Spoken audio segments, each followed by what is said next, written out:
भाई दूज की पौराणिक कथा। एक समय की बात है। एक बूढ़ी माँ थी। उसके एक पुत्र और एक पुत्री थी। पुत्री की शादी हो चुकी थी। एक दिन भाई दूज के त्योहार के दिन बेटे ने अपनी माँ से बहन के घर जाने का अनुरोध किया। तब बूढ़ी माँ ने कहा, बेटा तेरी बहन तो बहुत कलिया है, वह हर वक्त लड़ती है, तो उसके घर जाकर क्या करेगा। बेटे के अनुरोध करने पर बूढ़ी माँ ने उसे अनुमति दे दी। भाई अपनी बहन से मिलने के लिए घर से निकलता है, तो रास्ते में उसे एक नदी मिलती है। नदी बोलती है, मैं तेरा काल हूँ, तुझे डूबा दूंगी।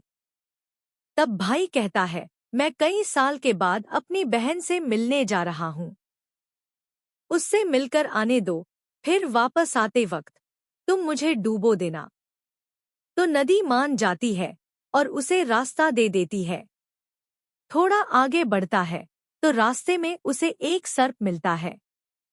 सर्प बोलता है, मैं तुम्हें डसूंगा। तब भाई कहता है, पहले मुझे अपनी बहन से मिलकर टीका लगवा लेने दो, फिर तुम मुझे डस लेना। सर्प भी उसे रास्ता दे देता है। अब वह आगे बढ़ता है। आगे जंगल में उसे एक शेर मिलता है। शेर कहता है, मैं तुझे खा जाऊंगा। तो भाई उसे भी वही बोलता है कि मैं पहले अपनी बहन से मिलकर टीका लगवा लूं, फिर लौटते समय तुम मुझे खा लेना। शेर भी उसे रास्ता दे देता है और अब भाई अपनी बहन के घर पहुंच जाता है और आवाज लगाता है, देख बहन, 7 कोस दूर से तिलक कराने तेरा भाई आया है। बहन उस समय सूत काट रही होती है, तब उसका सूत बीच में ही टूट जाता है। ऐसी मान्यता है कि यदि सूत काटते वक्त सूत बीच में टूट जाए, तो जिस बहन के इकलौता भाई होता है, वह सूत जब तक पुनः जुड़ नहीं जाता तब तक बहन बोलती नहीं है। भाई बाहर से पुनः आवाज लगाता है। भाई की आवाज सुनकर जब बहन जवाब नहीं देती है, तो भाई मन में सोचता है, मुझ गरीब से मेरी बहन बात नहीं करना चाहती है। माँ सही कह रही थी, मुझे यहाँ नहीं आना चाहिए था। यह सोचकर वह वापस जाने लगता है। इतने में बहन का सूत पुनः जुड़ जाता है और वह भाई को आवाज देती है और उसकी तरफ दौड़ती है और उससे बात न करने का कारण बताती है। बहन बड़े प्यार व स्नेह से अपने भाई को घर में ले जाती है और वह अपनी सहेली पड़ोसन के घर जाती है और उससे पूछती है, हे सहेली, कोई जान से भी प्यारा मेहमान आए तो क्या करना चाहिए। पड़ोसन मजाक में कह देती है, तेल से चौका लगाना चाहिए और घी में चावल पकाने चाहिए। भोली बहन पड़ोसन का मजाक समझ नहीं पाती और वैसा ही करती है और अब ना तो चौका सूखता है और ना ही चावल सींचता है। इधर भूखा भाई उससे कहता है, बहन भूख लगी है, खाना परोस दो। तब बहन बोली, भाई आज ना तो चावल सीज रही है और ना ही चौका सूख रहा है। भाई ने पूछा, बहन कैसे तूने चौका लगाया और कैसे तूने चावल चढ़ाए हैं। बहन बोली, मैंने पड़ोस वाली सहेली से पूछा था।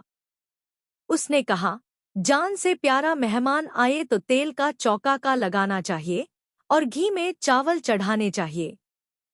भाई बोला, अरे मेरी भोली बहन, कभी तेल का चौका का सूखता है क्या और कभी घी में चावल पके हैं क्या। तो पानी का चौका लगा और पानी में ही चावल चढ़ा, फिर वह ऐसा ही करती है। जब चौका सूख जाता है और चावल पक जाते हैं, तब बहन घी और शक्कर डालकर भाई को भोजन कराती है और फिर उसको तिलक करती है। कई दिन बीत जाते हैं। एक दिन भाई बोला, बहन अब मैं घर वापस जाऊंगा क्योंकि घर पर माँ अकेली है। अगले दिन सुबह बहन जल्दी उठकर गेहूं पीसकर भाई के लिए लड्डू बनाती है और कुछ लड्डू बच्चों के लिए रखकर अपने भाई को विदा करती है। सुबह जब बच्चे उठते हैं तो माँ से कुछ खाने को मांगते हैं, तब माँ उन्हें वही लड्डू दे देती है। तब वह देखती है, यह क्या, सारे लड्डू हरे रंग के हो गए हैं।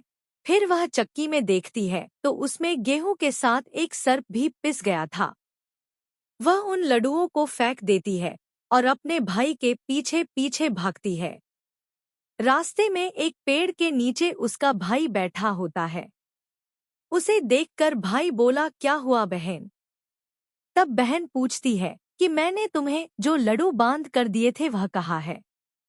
भाई ने कहा, बहन तेरे लड्डू मैंने अभी नहीं खाए हैं, पेड़ पर टंगे हैं, ले लो। वह पेड़ से लड्डू उतारती है और वहीं गड्ढा खोद कर लड्डुओं को गाड़ देती है। तत्पश्चात अपने भाई को सारी बात बताती है। भाई बोला, बहन तूने एक बार तो मुझे मौत से बचा लिया, लेकिन मैं पीछे कईयों को वचन देकर आया हूँ। बहन ने कहा, भाई तुम क्या कह रहे हो? मुझे कुछ समझ में नहीं आ रहा है। तब भाई अपनी बहन को सारी बात बताता है।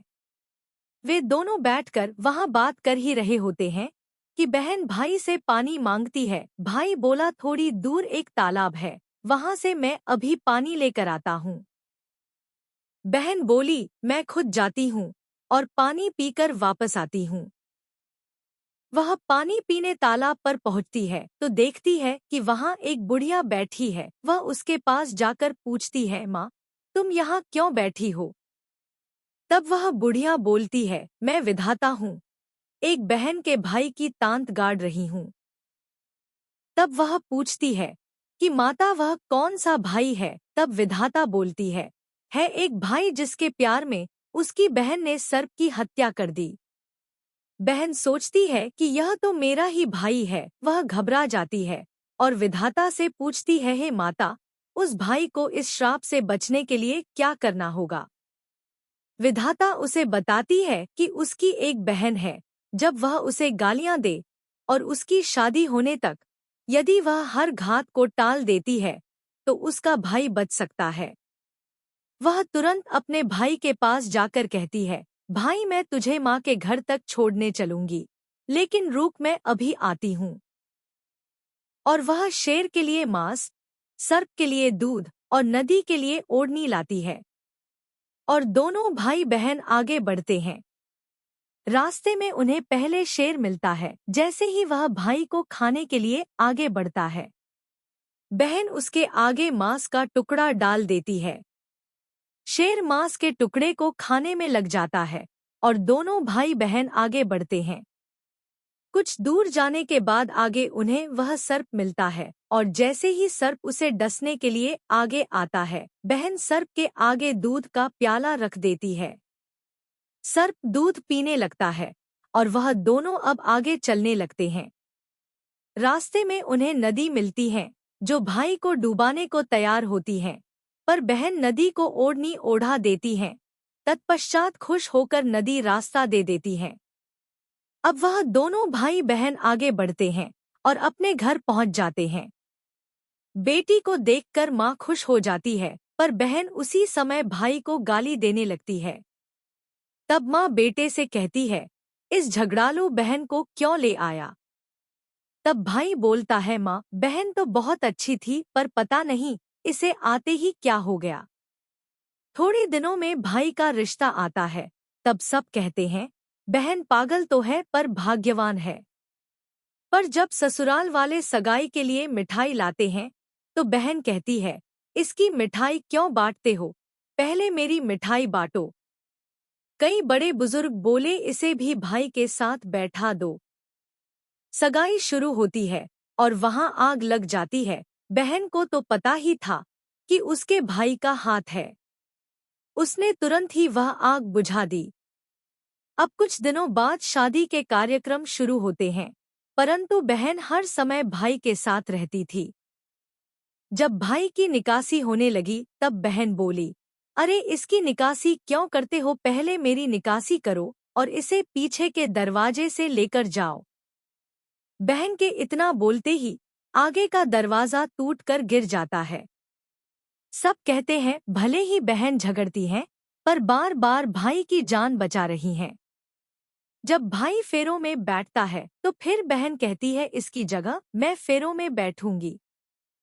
शादी के बाद जब दूल्हा दुल्हन की रात जगती है तो बहन कहती है, इसकी नहीं, पहले मेरी रात जगाओ। कई लोग बोले, बीच में पर्दा लगाकर इसे भी साथ में सुला दो। रात में जब भाई और भाभी सो जाते हैं तब वहां एक सर्प आता है। बहन तो तैयारी में ही बैठी थी, वह उसे पकड़कर टोकरी में रख कर सो जाती है। आज वह कई दिनों में निश्चिंत होकर आराम से सोती है। इधर उसकी माँ सोचती है, बेटी के उठने से पहले ही मेहमानों को विदा कर देती हूँ, वरना फिर शोर मचाएगी। जब बेटी उठकर देखती है तो घर में कोई नहीं दिखता। तब वह माँ से पूछती है, माँ सब मेहमान कहाँ चले गए? तब माँ कहती है, बेटी मैंने सब मेहमानों को विदा कर दिया है। तब बेटी बोलती है, माँ सब मेहमानों को वापस बुलाओ तब मैं विदा होऊंगी।